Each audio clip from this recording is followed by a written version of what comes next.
Hello everyone, in this video we're going to see the Sangam literature in Indian classical literature. If you're taking Sangam literature, it starts from the BC to 3rd century AD.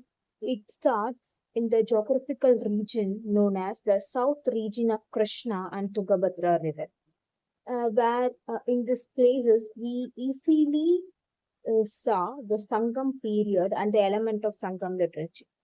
For example, if you are taking the language Tamil, Telugu, Kannada, and Malayalam, these are all the languages, the four languages known as the Dravidian language. If you are seeing those works or the contribution in these four languages, it tells about the literature and script which were tells about the ancient Indian manuscript, especially in southern India. Then, if you are taking the Sangam literature, there are so many anthologies has been published during that particular period, especially in Sangam literature. These works were known as the Dravidian literature. There are many illustrations has been given in this Dravidian literature.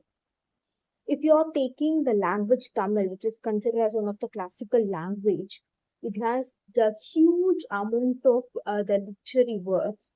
The many writers has contributed in these works.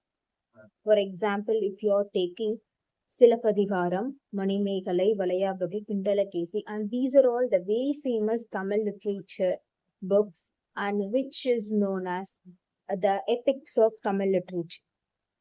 If you are taking the Sangam period, it gives the pathway to grow the literature by they are using the three Sangams. For example, if you are reading the Tamil literature, you will easily identify three Sangams which were conducted in Madurai. Then the Sangam literature, it tells about politics, war and love. Now, if you are taking Sangam literature, there are many works in Sangam literature.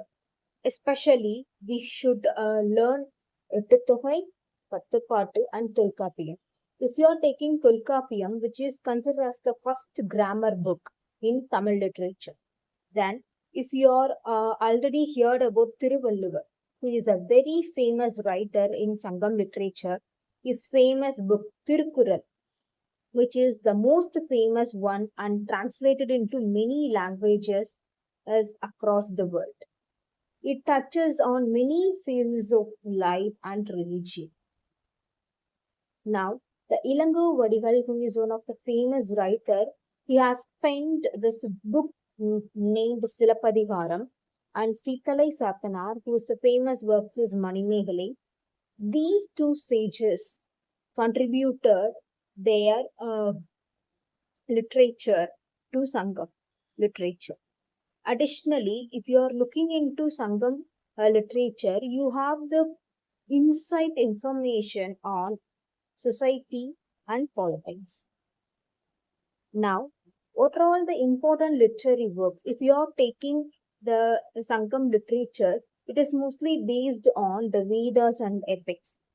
The ancient literature also explains the Dharma Sastra. If you are what is the need of Dharma Sastra, which defines how a person should be, or it tells about or it defines a person's obligation and describe how a person should develop as a character. Shastras encompassed mathematics and science. For example, if you are taking Kaudilya's Artha Sastra, which is one of the most important book in ancient period, written in Sanskrit, it tells about the economic and governmental policies. The popularity of Buddhist literature, it mostly based on the Pali language because the Buddhist literature is mostly on Pali language. Then it tells about the poetry, philosophy, and some grammatical aspects. Ancient Tamil literature, both it has the beautiful and challenging to read and understand. If you are taking any ancient literature, it is the beautiful text it encompasses. Also, it is quite difficult to read the ancient literature books, as well as The formation of person, a character, and quest for happiness are both felicitated by the Vedas, Sutras, and Upanishads. For example, if you are reading the literary terms, the Bildungs Roman, it tells about the development of a character. Likewise, in ancient literary works, it tells about how a person's character has been developed throughout the play or throughout the work.